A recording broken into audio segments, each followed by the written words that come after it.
So if I told you a player went from starting his career in this ground and finishing his career in this ground, you probably wouldn't be too shocked. He's well within the realms of possibility. However, if I told you he played his home matches here in between, you'd probably think I was taking the fucking Michael.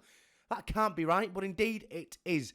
So let's take a quick look into Dale Jennings and one of the strangest transfers to ever happen. So we start off over the course of the 2010-11 season. He made 29 appearances in League One, scoring 6 goals for Tranmere Rovers.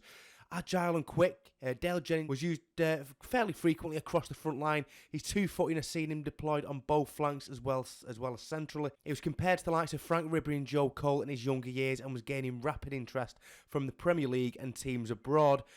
And now we get onto the Bavarian Giants that made the initial move for him. So in 2011, Bayern moved to sign the 18-year-old Jennings from English third-tier side at the time, Tranmere Rovers, in a deal worth a possible £1.8 million. So a bit of backstory to Dale himself. After being released by Liverpool as a youngster, he moved to Tranmere at age 15 and broke into the first team in September 2010, setting the local scene alight.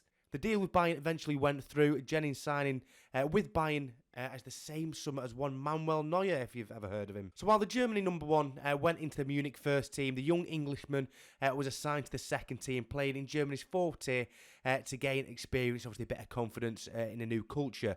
The plan was apparently a season in the reserves then for Jennings to push Ribery and Robben for game time, but as football likely goes, that didn't exactly go to plan. Jennings never really settled in Germany, constant injury worries and homesickness, both hampering any chance of progression to the first 11 as initially planned.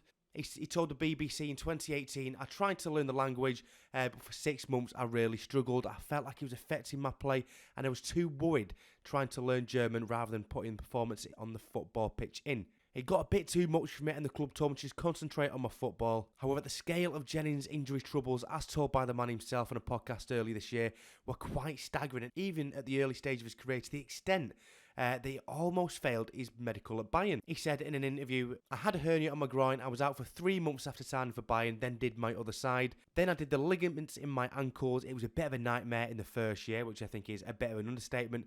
I initially failed the medical at Bayern, and they didn't want to sign me. My agent at the time, he did well. He asked them, you have the best medical staff in the world and you're failing him over a hernia. They said we can look after him, and they pushed the deal through. So it was almost a matter of minutes away from falling through. But whoever Dale Jennings' agent was at the time deserves a pay rise because, he apparently single-handedly managed to push the deal through on his own after that initial scare during the medical. However, a few months in, after the knocks and inability to settle mounted, Bayern chose to cut their losses just 18 months into a 3-year deal in Germany, with Jennings being sold to Barnsley for around £250,000 in the summer of 2013.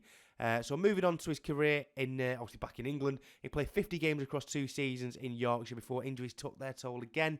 He was eventually released by Barnsley, then had a fleeting stint at MK Dons before spending a few more years dropping into non-league. And now at 31, Jennings plays for Preston Cables in his native, obviously, northwest England. And although it would be simple to write him off as a failure, there is way more to it than that. The 2-year stint outside of football when he didn't have a club came when his daughter Mila was suffering from leukemia, before a couple of years later being diagnosed with another form of cancer. He said to The Athletic, football became irrelevant then.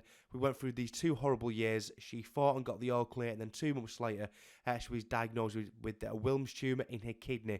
It was nothing to do with leukemia, a different type of cancer altogether. By the age of 6, she'd had cancer twice. She has had chemo, radiotherapy, and the tumour removed. It's unbelievable what she's been through for a little kid. It makes me feel embarrassed, feeling bad for myself when my knee was injured all those years ago. I often get tagged in stories or tweets about people who blew their big break or football's forgotten wonder kids, and it used to make me really angry that they don't know the entire story. I've had an alright career. I know it could have been better so far, but there are many reasons why that would have been the case. So could things have been different for Dale Jennings and his career, how it panned out? Of course, as everyone's career could have been. But as this story shows, there's more to what meets the eye to every single story that is posted on the internet, even potentially this one. And as his career winds down to a close, it's probably the apt time to wish him all the best, him and his family, for the future. He's been through an absolute torpid time, especially sort of post-2016 when he stopped playing football for quite a while. But he's glad to see his daughter and the men him back playing football, albeit at a lower level.